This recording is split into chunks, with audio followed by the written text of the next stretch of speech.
Hi, everybody. My name is Rafa Lombardino, and this is Translation Confessional.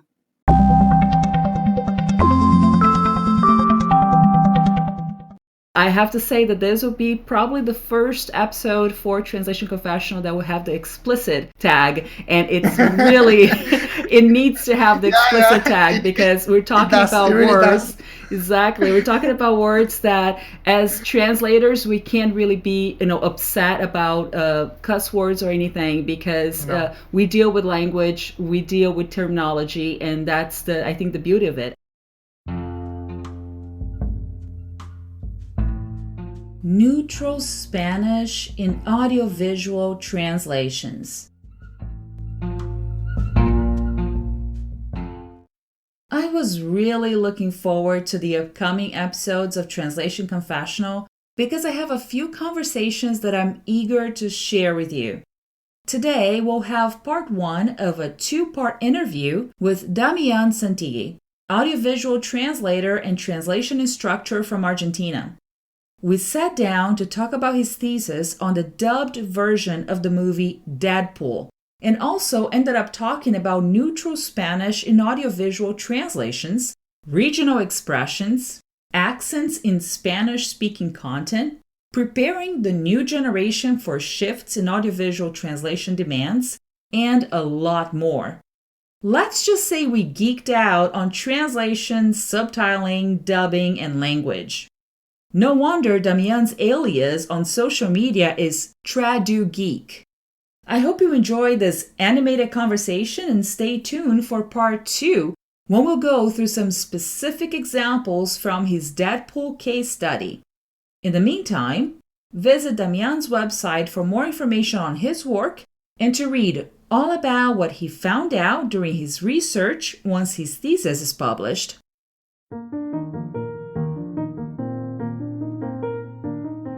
In a previous episode called Playing Tags with Cat Tools, I talked about the difficulties of working with useless tags in Word files converted from PDFs.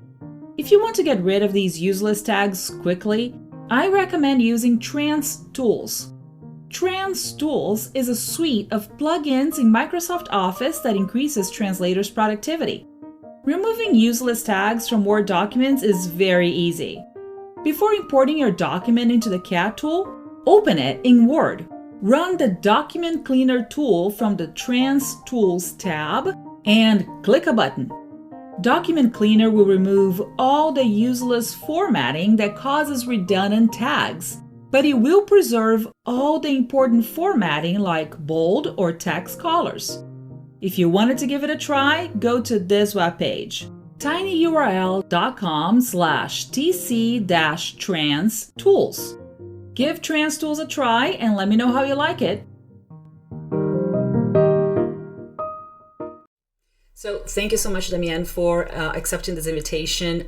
When I read about your work, I was really curious about it. So tell me how you came up with this idea to write a thesis on dubbing. Well, the thing is that I've been working informally with this for many years. I do have a blog, and then I've been writing about that in my blog. And so I was always curious how to see in these products, you always, you cannot understand why the quality is so low, or in some cases the product is only aimed at certain audiences, like in the case of Deadpool, that movie that I analyzed. And so I really wanted to dig deep in this, and that's why I decided to work on my thesis on that. Also, me being in Argentina, I've always since I've been teaching subtitling for 12 years now, I've always tried to tell my students that neutral Spanish is not Mexican Spanish. So whenever I see a big product like this one and many others coming to us in this neutral Spanish that is not actually neutral, I always get so infuriated. So I wanted to do that, but also here in Latin America, there are not many theses on audiovisual translation yet. That's something that's very common in Europe, but not in Latin America. So also I think it's we have another one, which is Gabriela Scandura's thesis on neutral Spanish in general. So I think we need to start writing more about that, and that's also the reason why I decided to do it. But the thing is that we as professional audiovisual translators, we need to let people know that this is not the best choice. And I would really love here in Latin America to see regional versions, not only from Argentina, and now we have some cases in Netflix with movies being translated to Argentinian Spanish, but that's only the case for Argentina and mainly Mexico. So there are many other countries in Latin America that are being left out. So I think that's the main problem, having to face a product that you don't know what's going on, and that the effect is not the same, and it could have been better. That the thing is that it can be improved. And I mean, the Mexican translators, they are not responsible for having work, you know. if they have the work, and that's good for them, but they need to, and we all as a community need to realize that we are translating for the whole continent, in many cases including also the States. So I think that's something we need to consider. Yeah, that's awesome. And what university were you with again?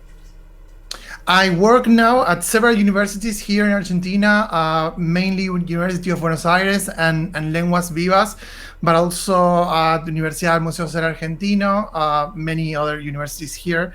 And I did this one with the Ateneum University in Poland through ISTRAD. So, and also I had the pleasure to be working with Patrick Sarvascoa as my director of thesis. So that was also a very, very, very good for me, because he's a friend of mine, and so it's always nice to have someone like that guide you. Okay. Yeah. And where can we read the thesis if we want to? And is it only in Spanish? Is it available in English? Yeah, at the moment it's only in Spanish. I'm planning to remove some parts of it and make some papers in English, because I really, there's not, like I told you, there's not much written about neutral Spanish.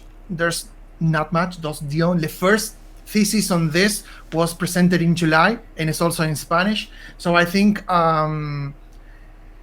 it's very weird for me, because it makes sense in a way, but you have like hundreds of theses on audiovisual translation in Europe, particularly in Spain, and no one cares about neutral Spanish. and even when it's something that in Spain, even they would see these versions up to the end of the 80s, so it's not that they are completely this is something that is completely foreign for them. In Spain particularly, they would hear Latin American versions of the movie all from the early beginnings in the 1930s to the 1990s. So it's always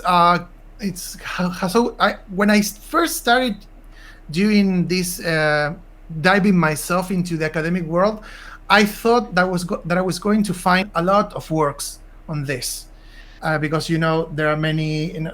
There are many, theses on humor, or maybe on, analysis, slangs and all that. So, okay, I thought, well, why is nobody writing about this? So even Fede Chaume, which is the main name in dubbing, has written very little about neutral Spanish. I know that he's interested in coaching people from Latin America, because we are the ones that should be writing about that.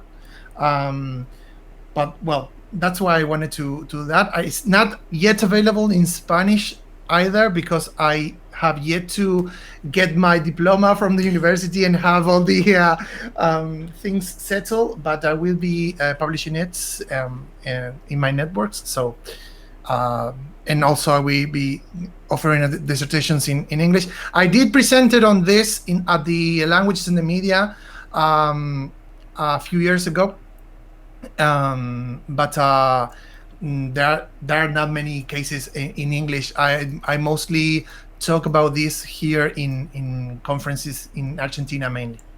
Okay. Yeah, but after the bureaucracy is out of the way, Yeah. and you get your diploma and everything, just let me know, because I really want to read this. Okay.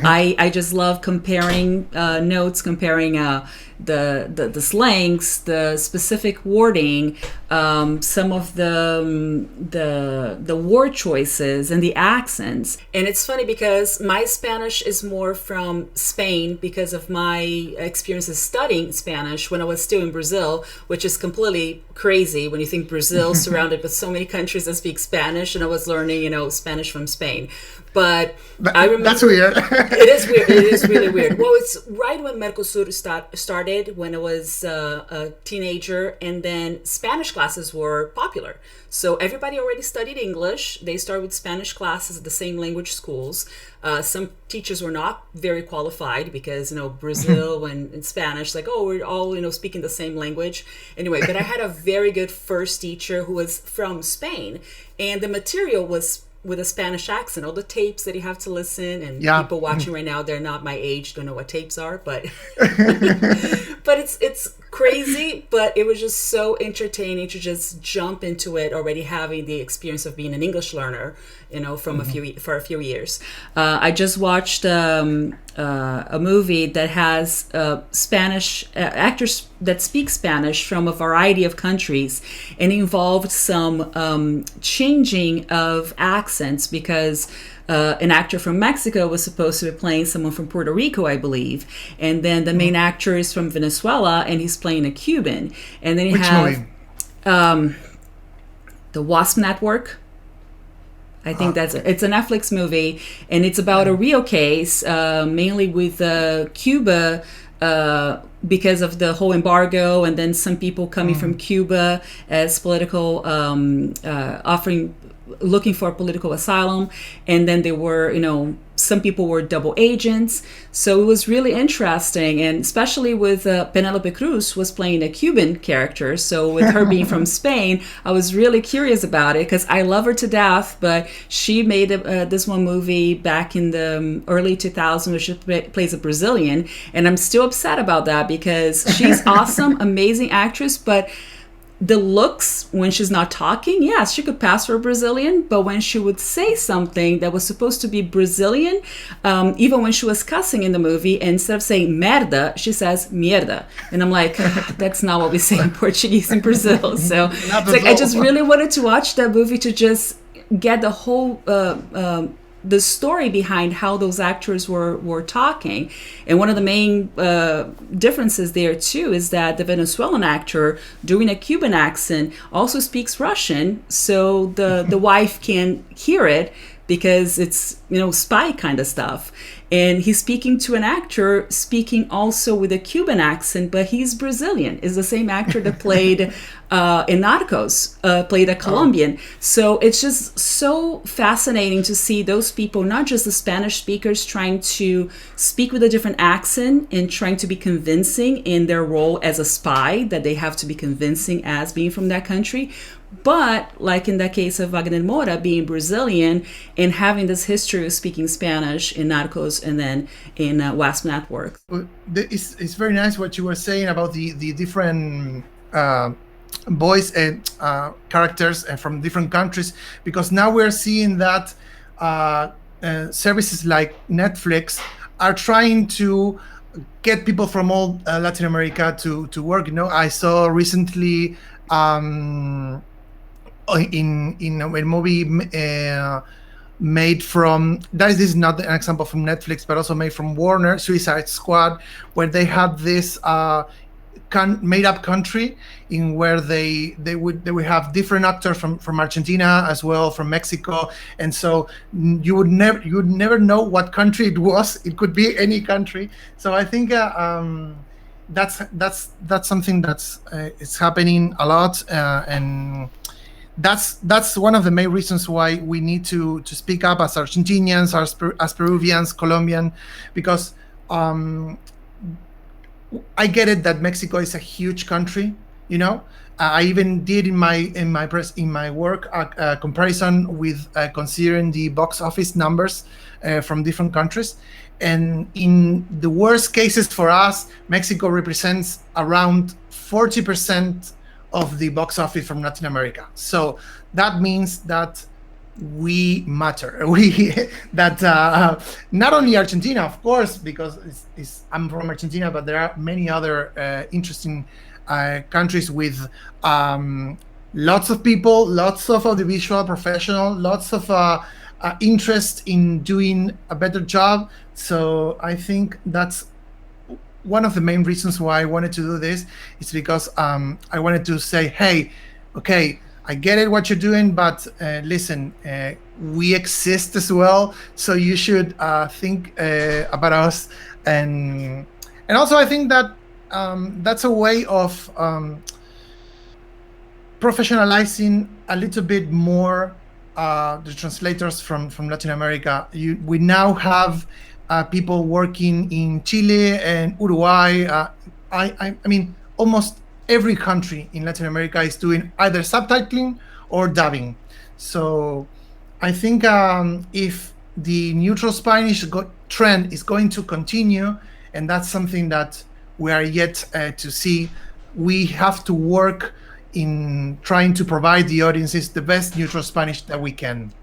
So that's also why I did this. I think that I come from a practical environment. I've always been a subtitler. I'm not an academic, and so what I always recognize is that when you are trying to get your point across, you also need to be attractive with your presentation or with the thing you're using. So I'm always using examples from movies that are big hits. I wrote about The Hobbit, Star Wars, Game of Thrones. So I think that the best way to get the message across is doing that. If you're going to analyze a movie that no one saw, no one is going to care about reading or seeing your presentation. So I think that those things have to get together. I'm never going to forget that when I presented about Star Wars in the Languages of the Media conference in 2016, there was one Russian translator in the audience, and he said, I can't believe Disney hates so much people from Latin America, because when you see a movie that is so poorly translated that they don't care about the translation, that says something. It's not that they don't care about the translation, they don't care about the audience that is going to read that. It's not that they're against, they have something with translators and, okay, we hate translators. No, because when you're offering a huge product, like it was the episode 7, I made an article about that, a movie that everyone has been waiting for over 20 years. So if you don't pay attention to the translation, it's not that you are leaving out just a little part of the whole process, you're leaving out the whole audience. So I think that's, of course, the audience has to realize that, they have to see that, and that's when we come into work.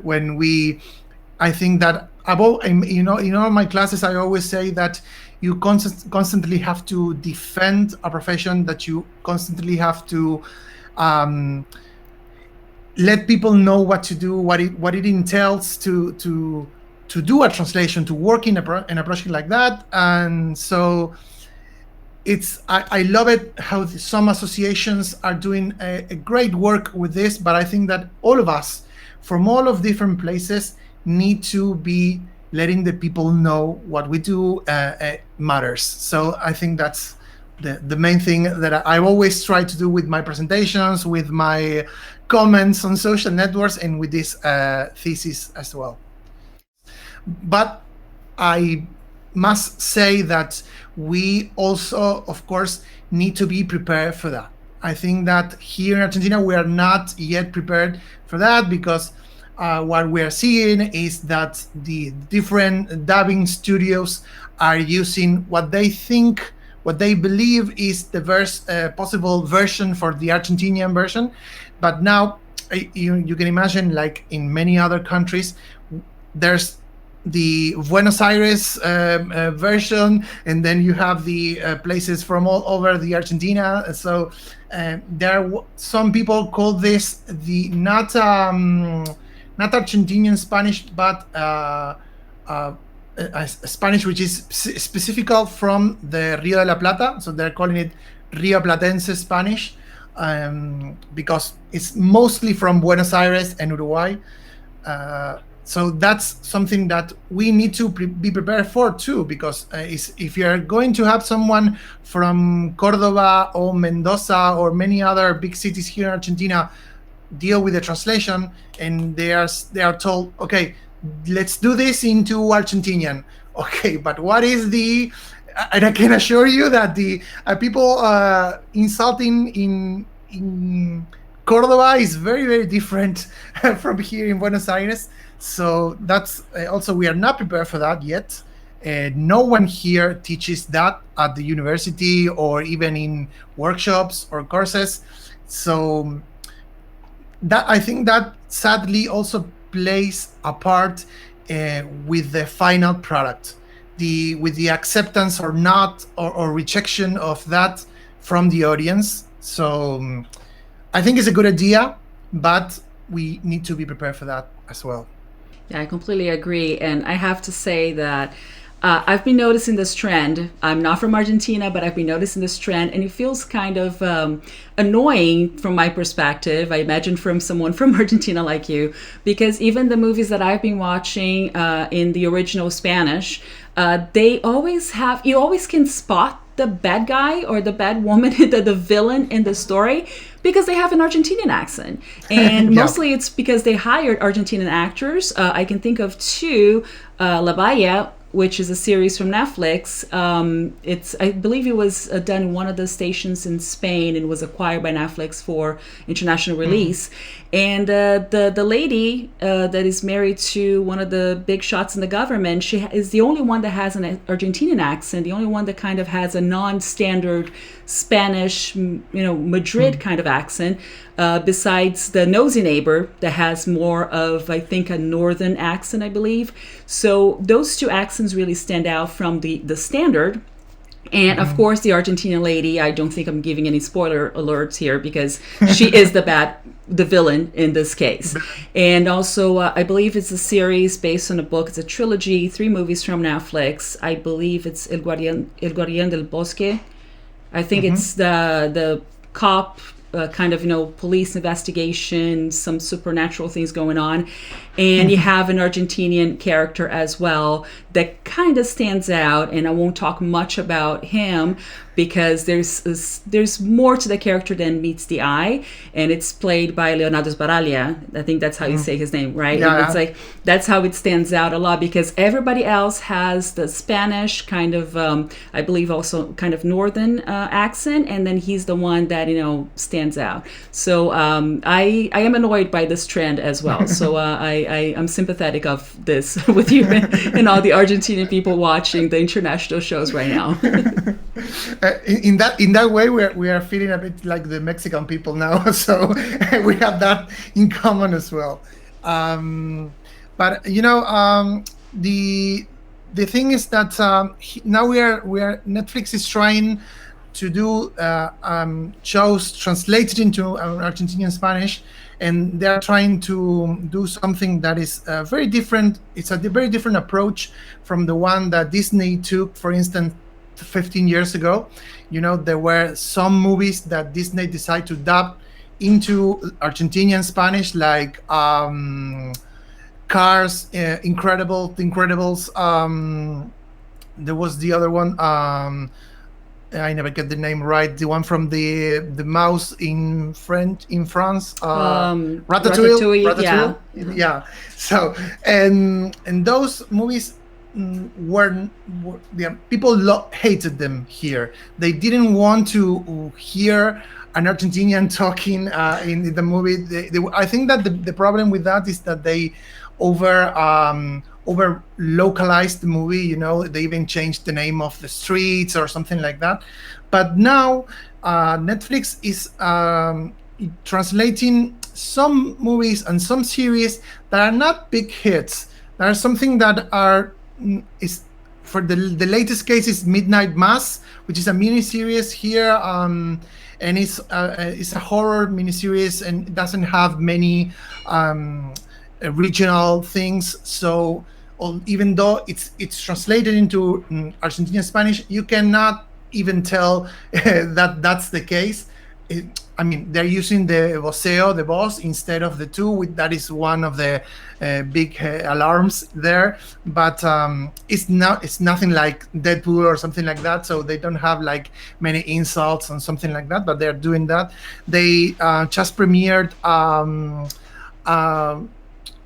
something like a Nachio show called Animal. I think that was the name. Yeah. Also translated into Argentinian. So we'll see what happened with that.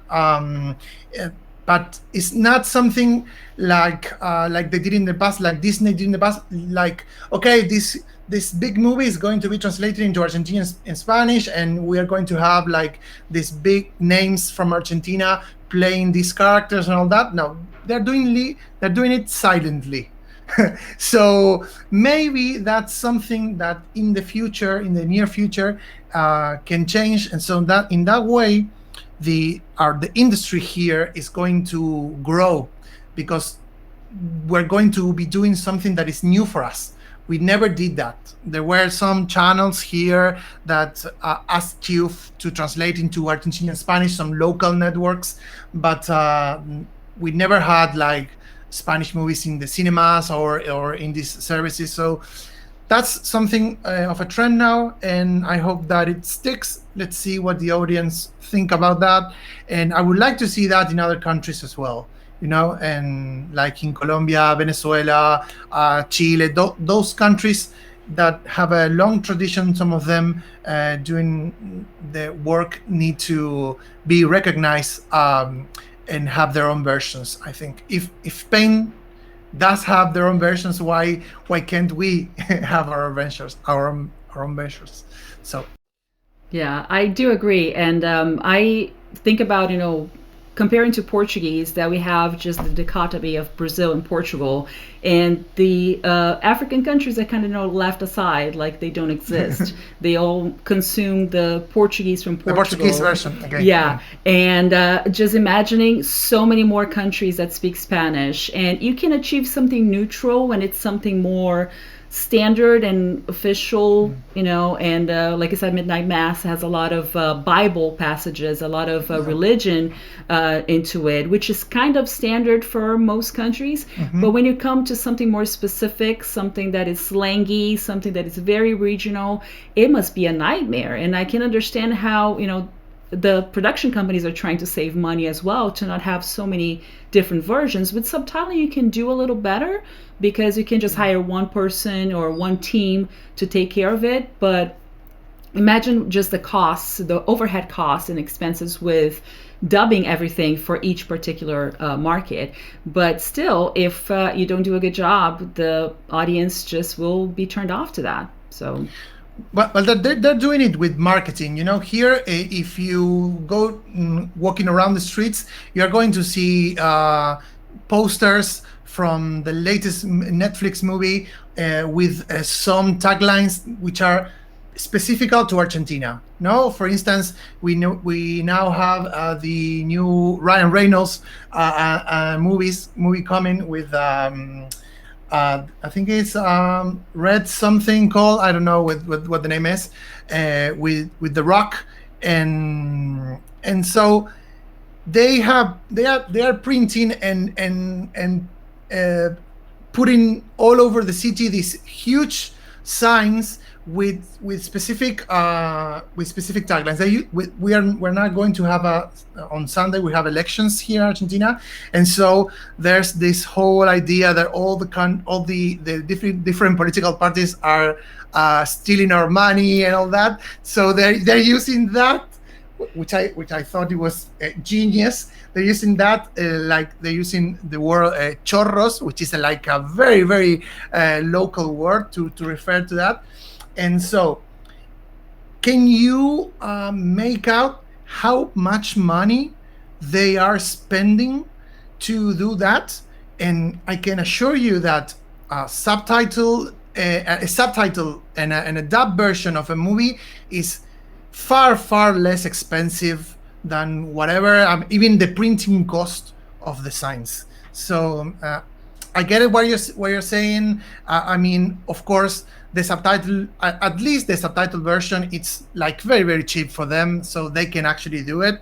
But I think that even in some cases, with some movies, we can have like a good dub version in different regional version. Yeah, I completely understand and agree with you. And your point is spot on, because it's not only about audiovisual translations, but when you talk about marketing and when you talk about legal, when they're trying to get clearance for something to make sure that they're not going to get into legal trouble, even for technical translations, for corporate translations, they spend so much time and resources in clearing with marketing and with the legal department, and they leave us very little time and very little resources, and it's not within the budget for them to actually invest in translations, right? They pay all the lawyers, they pay an amazing marketing team, advertising agency, but when it comes to translators, okay, we took 5 months to put this content together, you have 2 days. And we're going to pay you very little for that. So I completely understand the point. And I just hope that the more content is being created out there, the more we discuss these issues, the more people will be more aware of what it is that we do. Because I think that a lot of the problems is that people just don't know what we do. And they think that we just press a button and magically things happen, and they don't understand that a whole movie takes days to translate correctly. Sure. It's not because the movie's 2 hours long that we're going to be done in 2 hours with subtitles. 3 hours. Yeah, so fast. How long can it take you? The best case scenario, you could have 6 minutes of audiovisual material for 1 hour of work. But that's, when you already have a lot of experience, if you don't find a lot of issues along the way. So that's the best case scenario. Sometimes it takes 2 minutes of audiovisual and you just spend a whole hour working on it because you found some obstacles and you have to clear something with the project manager. Can I use this cuss word? Do I have to use something else? So it takes time, and I hope that not just the fight of the Spanish, the neutral Spanish, but just being recognized as, audiovisual materials and how important it is to connect with the audience. Yeah, I think that what you said is right. Something that is everyone is talking about right now. We have now with the Squid game this situation, particularly in Spain, where they realized that they were doing the post editing of the English version translated into Spanish, which is also a big problem because that version was not good. I saw many YouTube videos and articles just dealing with the translation from Korean into English. So I think that's something that we have to fight all the time, because now 2 days ago one of the biggest companies in the world said that the problem is that there's a shortage of translators, and that's something that's why are you saying that of course you have like a very low rates, you have like post editing, like you have these horrible conditions like doing a movie one day to the other and all that. So of course you're going to have like people not wanting to have to deal with that all the time, but that's something that I think, and that's the main thing I took away from all the situation, is that the big companies, the big names, and the big names are Netflix, Disney, HBO, they are the ones that need to care about the product. On that note, I just have to say that I agree, and that I thank you so much for giving that perspective, because talking to other professionals that go through the same thing is just great to get the different perspective about the same theme and to see where we agree and how things are different depending on our languages. So I really appreciate it. Let us know when everything comes out so I can just post the link everywhere and people can read about it. And I really appreciate your sharing your information, because we have to pay more attention to that, definitely. Thank you. Thank you so much for having me here.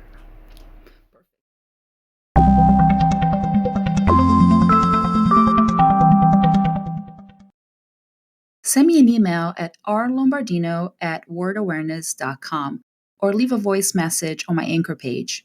If I get enough feedback and voice messages, I can go back to the subject and post a special podcast episode with everyone's opinion on this very same theme. By the way, my Anchor page is anchor.fm/translation-confessional. I look forward to hearing from you. Stay tuned for weekly episodes and subscribe to Translation Confessional through your favorite podcast app.